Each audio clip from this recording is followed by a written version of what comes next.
Hi, everyone. I want to talk to you about explanations because a lot of students have problems writing explanations in their essays and research paper body paragraphs. So I want to go over this with you in a couple parts.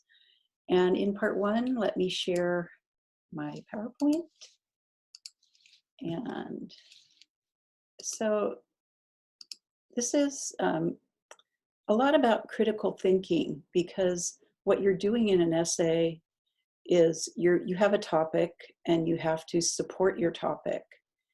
So you find research to support what your ideas are. You find the research in the database articles, and so once you find the research, you need to explain it. And the explanations are your ideas. So I just want to go over this and explain it to you in a logical way. So you're going to be using the articles to support your topic. And you've already started annotating. You have read 2 articles, maybe 2.5 with the homework last night. And you've made some annotations in the margins about causes, effects, and solutions to the problem of plagiarism. So you're going to skim your articles, and this is where making margin notes is very helpful. So you're going to skim your annotations, and you're going to find some what you consider significant support for the idea. In this next example will be for a significant cause for plagiarism. So you'll find the passage, the words in the article that you think will support the ideas that you have for the reasons, for a reason.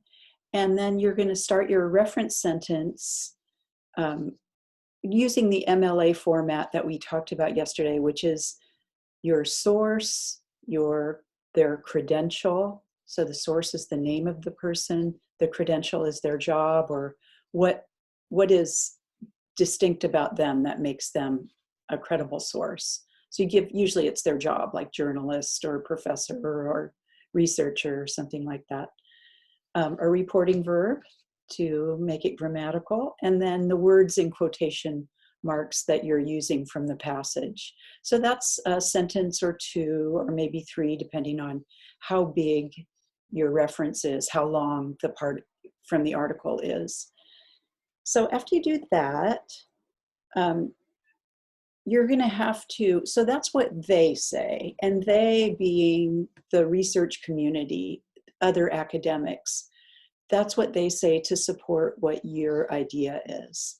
So after that, you need to explain it with the significance. We call it, I refer to it as the ES, which stands for explanation significance. And so you need to explain it. And the explanation is like an interpretation. So what you're doing is you're looking at your topic, whatever your reason is, and you're saying, how does this show that your topic is true, is credible, that you've got this idea? How does what's your interpretation of the support that shows how your topic is true? So so I've got your worksheet here from the assignment that I hope you've downloaded and haven't had problems getting. So you have a document there, and it's got the first example, part 1.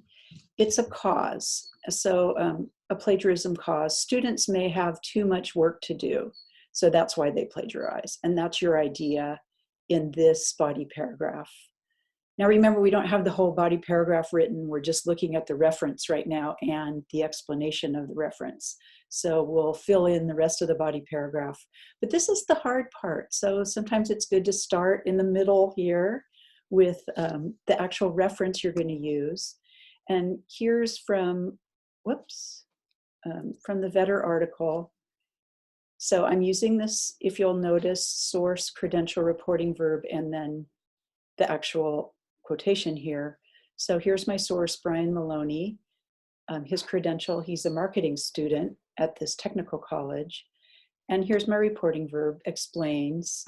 And then I have a little paraphrase of part of the article here. How many classes students must take aren't important for their major, explains how many classes students must take.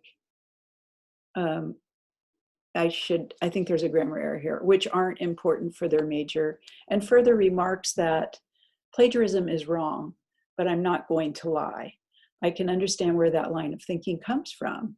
You have a lot of stuff going on as a college student, and you don't want to waste a lot of time doing that stuff.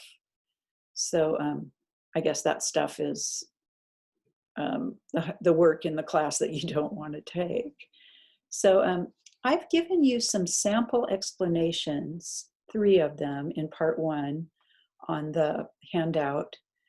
And I want you to choose which you think are the most effective explanations. It could just be one or more than one, and think about why you think they are they're effective.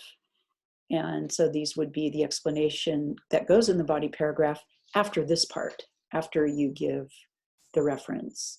So I'm going to give you some time. I'll stop this, and then we'll proceed with part 2.